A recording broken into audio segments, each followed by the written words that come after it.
ልጅ ነው ያልከው?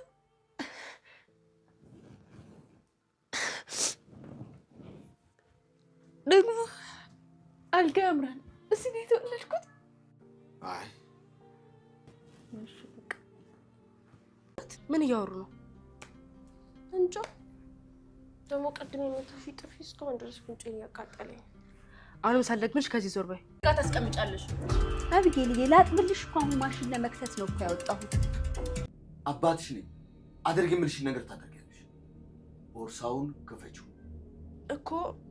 ለምንድን ነው የምከፍተው አባዬ? የዳጣ የእንጀራ እናት አሁኑኑ በእጄ ሳላጠፋት ይቺ ልጅ እቃውን የምትመልስ ከሆነ ትመልሳለች፣ የማትመልስም ከሆነም ደግሞ እኔ ፖሊስ ይጠራለሁ፣ አሊያም ደግሞ ከዚህ ቦታ አይኗን ማየት አልፈልግም፣ አሁኑኑ አስወጣልኝ በማለት አቶ ደረጀንም አብራ ታሰቃየዋለች።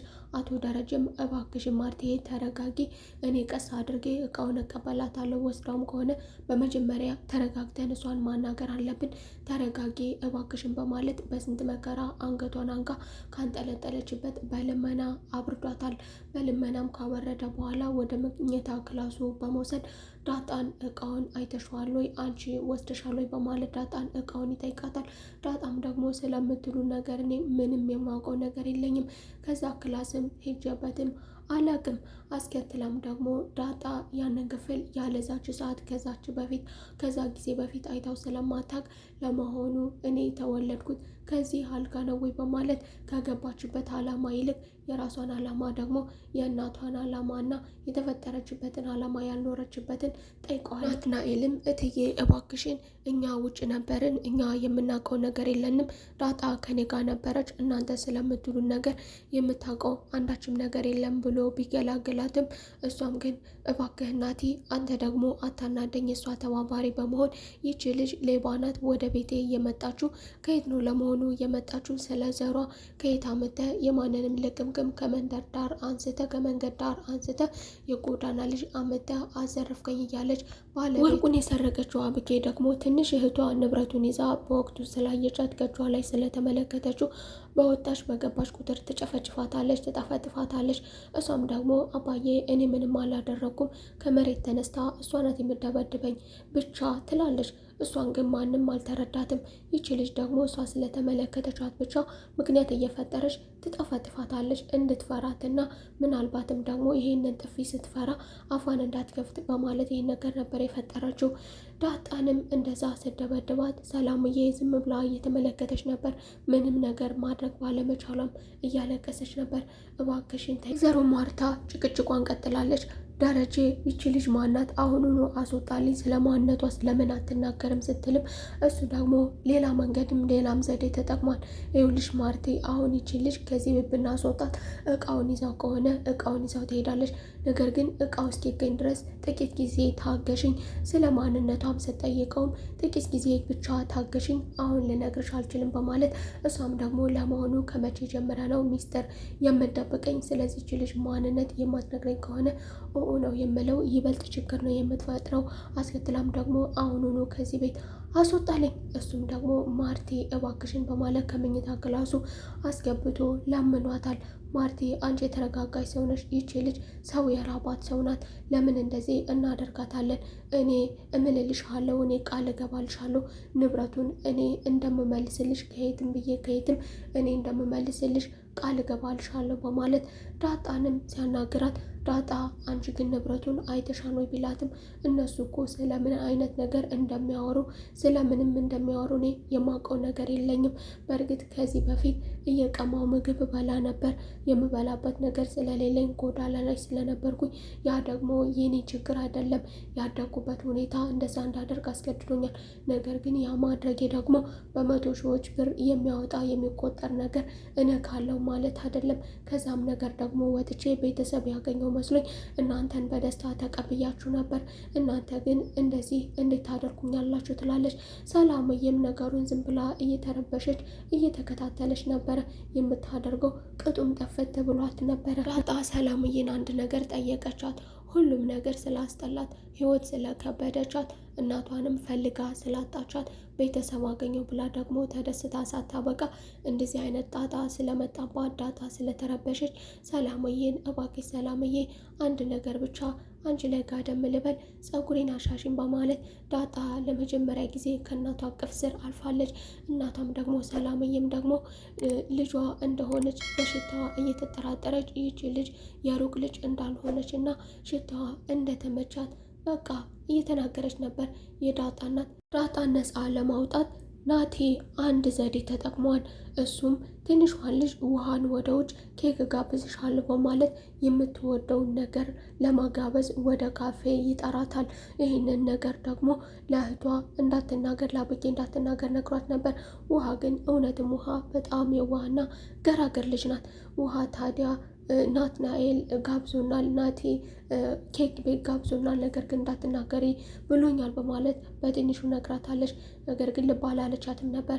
ግብዣው ሰዓትም ደረሰና ከናቲ ጋር ወደ ውጭ። በመጀመሪያ ግን እኔ አንቺን ይዤ ከመውጣቴ በፊት ዳጣ ስለከፋት ዳጣንም አብሬ ይዣ ልሄድ እፈልጋለሁ በማለት ዳጣንና ውሃን ወደ ሆቴል ይዟቸው ይሄዳል። ታዲያ አንድ ዓላማ ነበረው ናትናኤልም ውሃን አንድ ነገር ጠየቃት። በመጀመሪያ የምትወደውን ነገር ፍቅሩ እስኪወጣላት ድረስ እንድትመገቡ ያደርጋታል። እሷን ከጨረሰች በኋላ የታዘዘላትን አሁንም ጭማሪ ይፈልጋለሁ ስትል በዚህ በተሰወረችበት ሰዓት እሱም ኬክ ከያዘች ሰላም ብትያ ሰላምታም ይሁን ንግግርም ይሁን እንደማትመለስ ባህሪዋን አብሮ ስለኖረ በምርጥነቷ ደግሞ ይሄ ባህሪ አለባት በማለት ለዳጣ እየነገራትም ነበር። አስከትሎም ውሃዬ አንድ ጥያቄ ልጠይቅሽ በማለት ይጠይቃታል። ውሃም የእናቷን ወርቅና ንብረት ከእህቷ ከአብጌጅ እንዳየችው ትነግረዋለች። እሱም አስከትሎ ቀስ አድርጎ አጣርቷታል። እሷም ማየቷን ብቻ ነግረዋለች። እሱም ቀጥ ብሎ ወደ ቤት ተመለሰ። ወደ ቤትም ሲመለስ ዳጣ በጣም አመሰግናለሁ ትለዋለች። እሱም ደግሞ አታመስግኝ፣ ቢያንስ ሌላውን ነገር ብተው ሌላው ነገር ቢቀር እንዳልሰረኩኝ ካመንከኝ ይህ ነገር ለእኔ በቂ ነው በማለት እሱንም አመስግነዋለች። ማንም ባላመነኝ ጊዜ በዚህ ሰዓት አንተ ደግሞ አምነኛል። ቢያንስ ስለ እቃው ውድነት ካወቀች በኋላ አውቃለሁ። እሱም ደግሞ ማንኛውም እናት ይህንን ነገር ልታደርግ ትችላለች። ዳጣም ደግሞ አውቃለሁ ከዚህ በፊት ተፈጥሮ የማያውቅ ነገር ለቤቱ ደግሞ አዲስ ነኝ። ስለዚህ አዲስ ሰውና ጸጉረ ልውጥ ሰው አንድ ቤት ሲገባ የሆነ ነገር ከጠፋ ያ ሰው ላይ እንደሚደረግ ጥርጥር የለውም አውቃለሁ። ለማንኛውም ከጎኔ ስለነበርክ በዛ መጥፎ ሰዓት ከልቤ አመሰግናለሁ እያለች ናቲ ታመሰግነዋለች። ናትናኤልም ከውጭ ቆይታ በኋላ ወደ ቤት ከገባ በኋላ አቶ ደረጀን ወደ ክላሱ እፈልጋለሁ አባዬ ና ቶሎ ወደ እኔ በማለት ወደ መኝታ ክላሱ በመጋበዝ አቶ ደረጀ እንዲመጣ ያደርጋል። አቶ ደረጀም ናቲ ለምን ፈለከኝ? ምን ሆነህ ነው? የኔ ልጅ ለጥብቅ ጉዳይ የፈለከኝ ትመስላለህ ብሎ ይጠይቀዋል። ናትናኤልም ተቀመጥ፣ በዚህ ሰዓት እየጠየቅኩህና እየጠራው አንድ ነገር ችግር የተፈጠረውን ነገር የቤቱን ችግር አውቃለሁ። ነገር ግን ለዛ ደግሞ መፍትሄ የሚሆን አንድ የገመትኩት ነገር አለኝ። በእርግጥ ውሃ ናት የምትናገረው ነገር ምንም ጭብጥ የለውም። ነገር ግን ደግሞ ምንም ነገር ሳታይ እንደማታወራ እርግጠኛ ነኝ በማለትና ውሃን የነገረችውን እሷን እንደ ምስክር ማቅረብ አይደለም፣ ለምስክርነትም በቂ አይደለችም። ግን ደግሞ አይኗ ሳይ ከየትም ፈጥራ ይሄንን ነገር ልታወራ አችልም በማለት ለአቶ ደረጀ ንብረቱን እያነሳችው አብጌ እንደሆነች ይነግረዋል። ነገር ግን ደግሞ አስከትሎ ይህንን ነገር ያደረገችው ለመጥፎ ነገር እንዳልሆነ አውቃለሁ፣ እገምታለሁ። ይህንን ያደረገችው ዳጣን ከዚህ ቤት ለማስወጣት ዳጣን ከእናቷ ጋር እሷም ስላልተቀበለቻት ስላልወደዷት ምናልባትም ደግሞ በዚህ መንገድ ዳጣ ከዚህ ቤት እንድትወጣ ለማድረግ ይመስለኛል። ለመጥፎ ነገርና ደግሞም ሌባ ሆና አይደለም ያነሳችው፣ ለዚህ ጉዳይ ብቻ እንዳነሳችው አረጋግቶ አቶ ደረጀን ይነግረዋል። ሰላምም ከዳጣ ጋር ስለጠፋው ነገር እያወራች ዳጣ ደግሞ እኔ እኮ ምንም የማውቀው ነገር የለኝም፣ ስለዚህ ስለሚሉን ነገር እኔ ምንም የማውቀው ነገር የለኝም በማለት ትነግራታለች። እኔ ግን አንድ ያልገባኝ ነገር እሺ የት ነበርሽ ስትላት እሷ ደግሞ እኔ እኮ ከጠዋት ጀምሬ ከናቴ ጋር ነበርኩኝ፣ ናቴ ጋር ወደ ውጭ ወተን ነበር ትላታለች። ገባኝ ትላለች። ምኑ ነው የገባች ነገሬን ስትላትም እሷም ደግሞ በቃ እሷ ናቴን ስለምትወደው ከሱ ጋር ስለሄድሽ ምናልባትም ደግሞ እያተካችሽ ሊሆን ይችላል እንጂ ገንዘቡን አንቺ ስለወሰድሽው ብቻ ሌባ ነሽ ማለት አይደለም። ይኸውልሽ አሁን ብቻ ሳይሆን ያጋጥማል። ዋናው ነገር ደግሞ ያንቺ አለመንካት ነው እንጂ ብዙ ሰዎች ምንም ነገር ሳያደርጉ በሐሰት ይወነጀላሉ። ስለዚህ ዋናው ነገር የአንቺ ንጽህና ነው። አንቺ ካልሰረቅሽ፣ አንቺ ካልነካሽ እነሱ ቢወነጅሉሽ ምንም ችግር የለም። እውነት ትዘገይ ይሆናል እንጂ እድሜዋ ይረዝም ይሆናል እንጂ እውነት መውጣቷ አይቀርም በማለት እንደ እናት ምክር አሪፍ አድርጋ መክራታለች።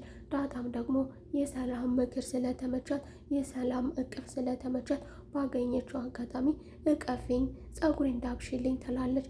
ዳጣ እናቷ ጋር እናቷ እቅፍ ውስጥ እየገባች መሆኑን ባታቅም ግን እሷ የገባችበት እቅፍ ያቺ የምትፈልጋት ሴትዮ ለረጅም ዓመታት እናቴ በማለት የተንከራተተችው ዳጣ የፈለገቻት ደረጀም ትልቁን ልጁን አብጌን እፈልግሻለሁ በማለት ወደ መኝታ ክላሱ ክፍሉን ዘግታ ከሱ ጋር እንድትነጋገር አድርጓታል። ገንዘቡንም እሷ እንደሰረቀችና ሻንጣውን አሁን አይኔ እያየሽ ክፈችልኝ በማለት አስደንግጧታል። አብጌ እንደሰረቀች እንደደረሰበት አባቷ አውቆባት፣ አብጌ ደግሞ መግቢያ መውጫ ቅጡ ጠፍቷታል። እንዴት እንደዚህ ታደርጊያለሽ? እንዴት ንጹህ ሰው ትወነጅያለሽ? ለማንኛውም ያንቺና የኔ ሂሳብ ይቀጥላል በማለት ከዚህ ጋር ቁመናል። የዛሬው ክፍል ይሄንን ይመስል ነበር። በቀጣይ ተመልሰን እስከምንገናኝ ድረስ መልካም ቆይታ። ቤተሰብ ያልሆናችሁ የደወል ምልክቷን በመጫን ቤተሰብ ይሁኑ።